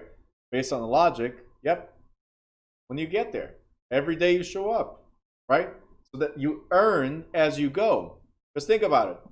You have 40 hours that you need to make a week, as an example, right? So if you show up the first day and you've done the first hours, it starts accruing what you're owed, right? It starts accruing. You have 1 day, great, $100, let's say. Second day you show up, $200. Third day you show up, you've earned $300. Fourth day you show up, and so on. And you get to the end of the week, if you get paid weekly, you get to the end of the week and you get to collect all those days that you actually worked, all those hours you actually worked. So you've been earning all along. You got it? For you to earn, that means you put work. Your job was to matchmake. You earn your commission at contract, but you only collect at closing. You got it? Most contracts, during attorney review, they actually change the terms to say, change line, whatever it is in each state, change line whatever to say commission to be collected at closing. Because the standard contract, for instance, in New Jersey, the standard contract says that the buyer, the realtor, earns the commission when he or she finds a ready, willing, and able buyer. That means offer accepted, under contract, I get paid, technically. So they change it to say, yeah, you'll get paid if we close. Got it? Earning and collecting are two separate things. You've earned because you put the work in. You collect because you finalize the job. Closed. Got it? There'll be a question, something like that. So when do you earn your commission? The answer is when you find a ready, willing, and able buyer. Or client. You represent the buyer. When do you earn your commission? When you find a ready, willing, and able buyer.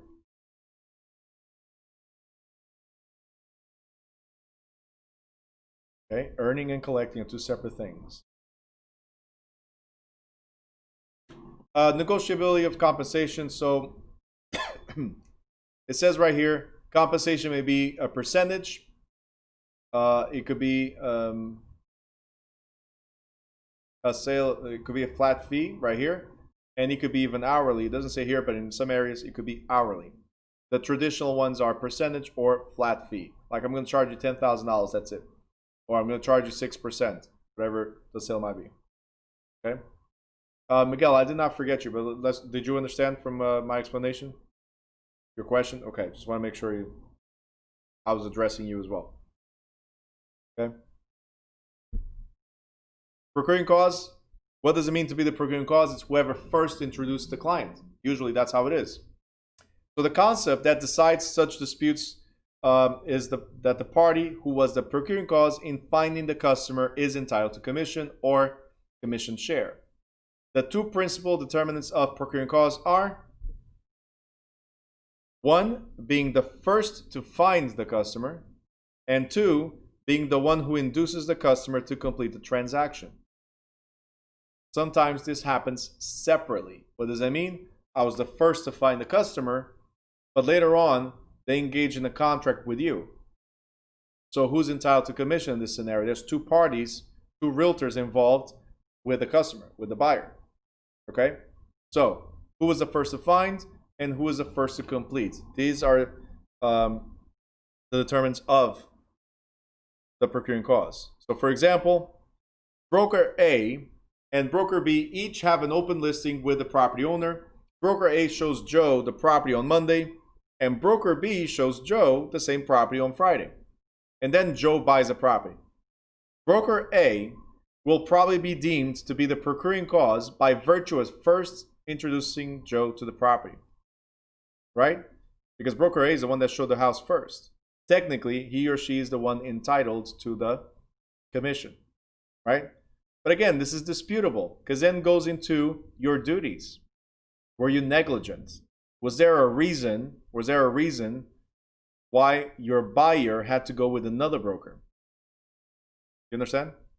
Is there a reason why they went somewhere else? Like you didn't follow up? You didn't reply? You didn't show any other properties? What was the reason? So if we go to arbitration, that's one of the things that's going to be asked. Did you follow up? Did you maintain constant contact with your client? Were you on top of things? Did broker B steal your client? Because if you were on top of things, then broker B stole your client. Commission is yours. If you slacked, then he was never your client. Let's put it like that. You got it? You cannot say it's my client, but you don't call him for years. So he was your client long time ago. Already addressed compensation for buyers brokers. It depends on what the listing agreement says. If there's no compensation to the buyer, then the buyer agreement will say, in default of compensation with the seller, the buyer is responsible to X amount of dollars. Okay.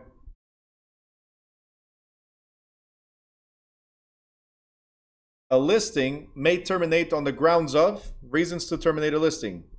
Grounds of performance. We closed. Infeasibility. It's not possible to perform under the terms of the agreement. So if it's not possible, then we're not liable either. Mutual agreement. Both of us agree. Revocation. Either party cancels the listing with or without the right. Abandonment. The broker does not attempt to perform. A lot of these happen. Breach. The terms of the listing are violated. Lapse of time, so it expired. Invalidity of the contract. That means that the contract is not valid as it says, so it could be an illegal contract. There weren't competent parties, whatever it might be. Incapacity or death of either party. So this is very similar. If you guys see, this is very similar to contracts. We talked about it a couple days ago. Very similar to contracts. In most states, open listing does not require a stated expiration date. If it's an exclusive agency, has to have a specific termination date, and it cannot have an automatic renewal mechanism.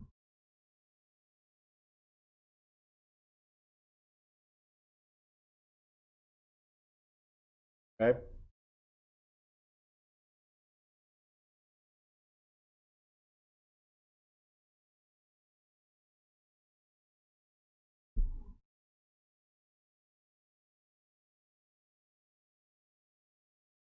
This one's very important.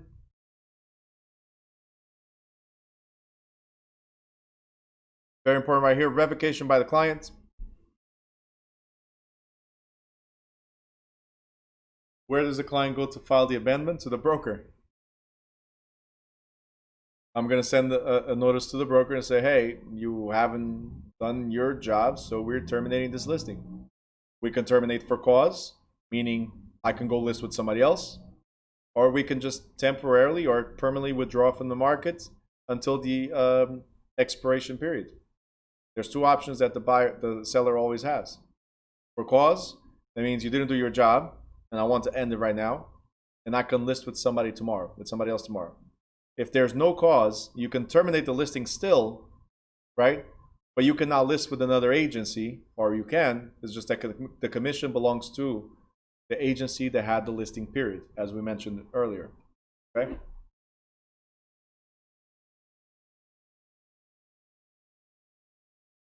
I know a situation like this. The broker refused, and it took months.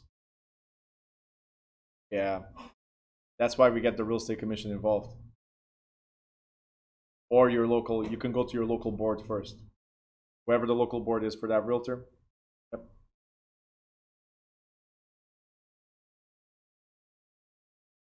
Yvette, I'm not sure. Can you list and an owner?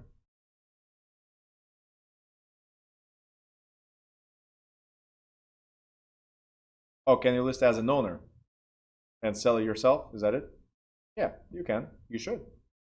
The only thing is that you're gonna give some type of commission to your brokerage, because if you're listing through the brokerage resources. But the idea behind it is that you're putting online, and a lot of realtors get to see your property, so there's exposure. Okay, and exposure is key when you're selling a property. All right.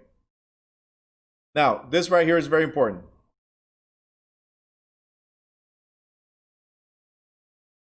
Revocation by the client. Did you guys know that the client can walk away but still owe you money? The client can walk away and still owe you money. Beautiful, right?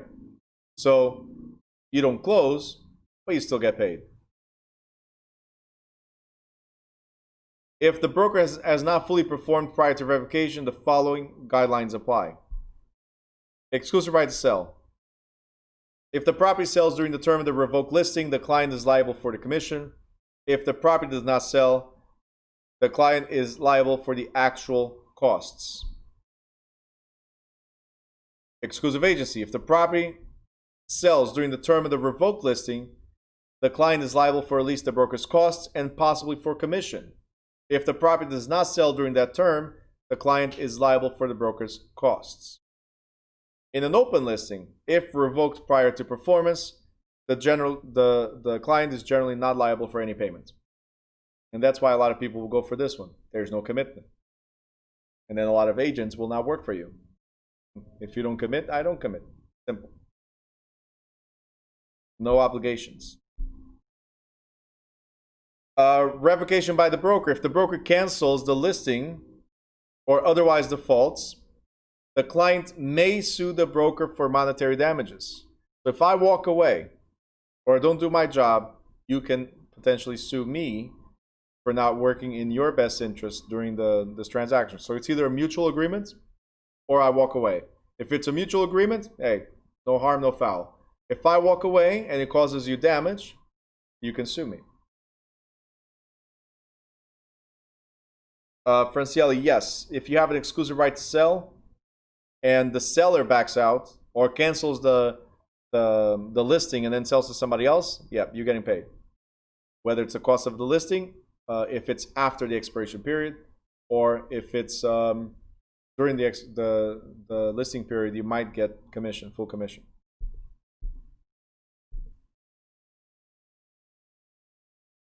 All right, listing agreement clauses. We already talked about all of these. I'm still going to show you here. Exclusive right to sell clauses. It will state specifically the name of all the owners, the address and legal description of the property, the listing price, expiration date, commission terms, and authority granted. So everything that we talked about is stipulated in the listing agreement. Okay, who you are, who I am, what the property is that we're getting commission from, what's the listing price, how much we're advertising it for, right? What's the expiration of this listing, like when does it end, how much I actually get paid, and what authority do I have? Can I put it on the MLS or not? Can I show houses or not? All that comes into the listing agreement.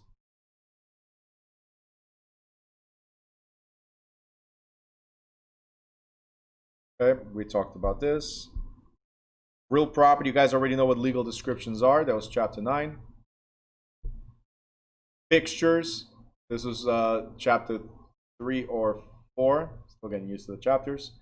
We talked about fixtures, anything that's affixed to the property. Personal property, so the listing, if you're including personal property, then the listing must clearly state what is to be included or not. The listing price obviously has to be there. The listing term, which is the start date and the end date, must be there. Right? Your duties as an agent must be there as well, what your responsibilities are. I just explained that before. Your compensation, whether it's a fee or percentage or whatever, must be there as well.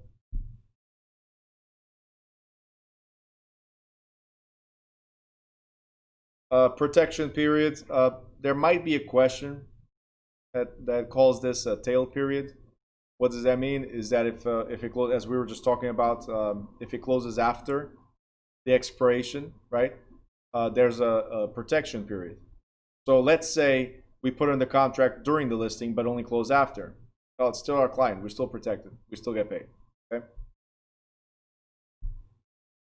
The fact that you have to cooperate with other agents and how much you're going to give to those agents, compensation, will be stipulated in the listing as well. No discrimination, obviously, you cannot discriminate, so you will get not only a non-discrimination clause in the listing, but some states, like New Jersey, you have to provide an additional document that says, hey, according to state law, it's illegal to discriminate. Right? So you have to provide that. Dual agency.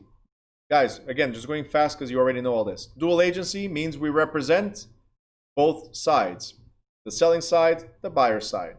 So dual agency must be clear in the listing agreement if I intend to do dual agency.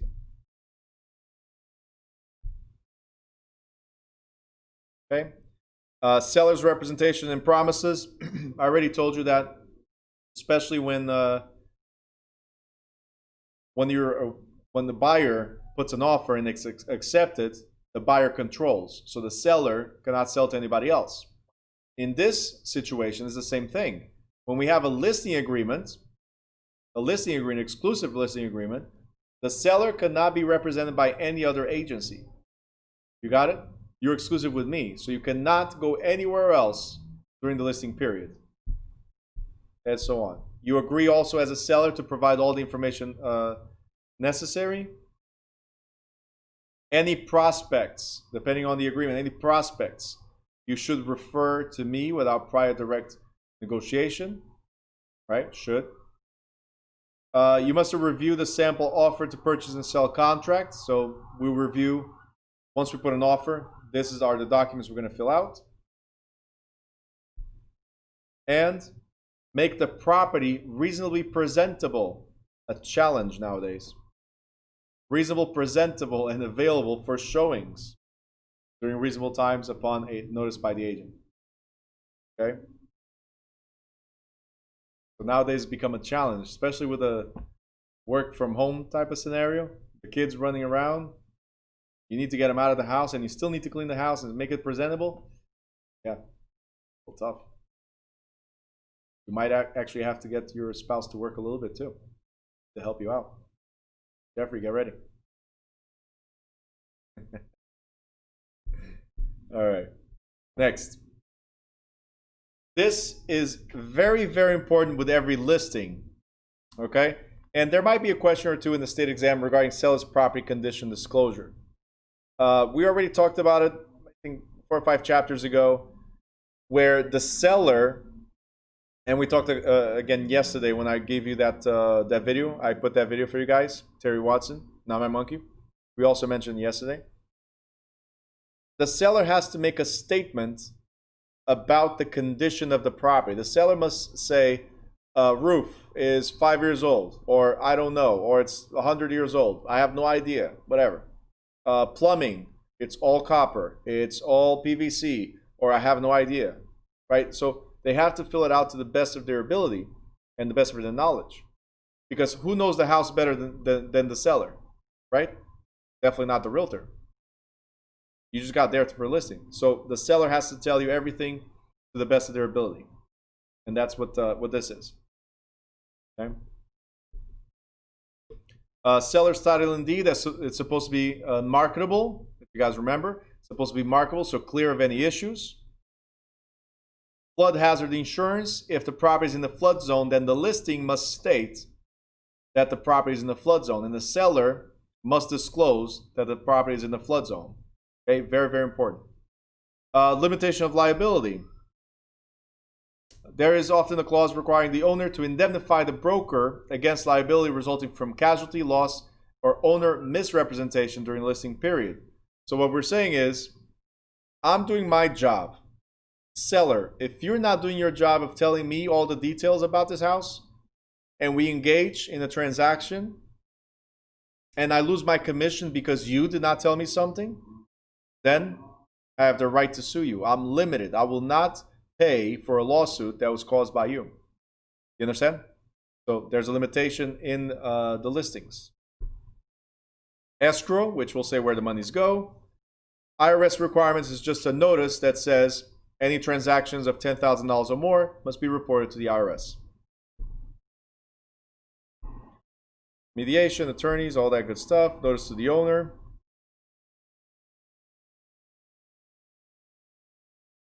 Signatures. All owners of so for a listing, it has to be in writing.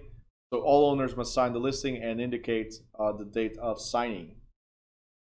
The exclusive buyer agency agreement is very similar to the exclusive right sale agreements. The only significant differences being that the agent's objectives and fact that the principal is the buyer instead of the seller. The notable exception is how the agent is paid. So as we mentioned earlier, the buyer, nowadays, the buyer traditionally does not pay. Seller pays for everything. Okay, and then the buyer pays for closing costs and a bunch of other stuff that comes in. Okay, cover all this. Buyer's exclusivity, agency compensation. We got all this out of the way. Okay, if you're working as a transaction broker, you must obviously disclose your duties as a transaction broker. So we will assist, we will facilitate, right? As opposed to I'll represent you in this. No, we will assist, offer information, facilitate. So that must be clear if you're operating as a transaction broker. Okay. Cover this, cover this, cover this. There's a lot of stuff that's repeated. All right, guys. So with that being said, we're done with chapter 12. Do you have any questions before we go for a quick break? Any questions? Let me know.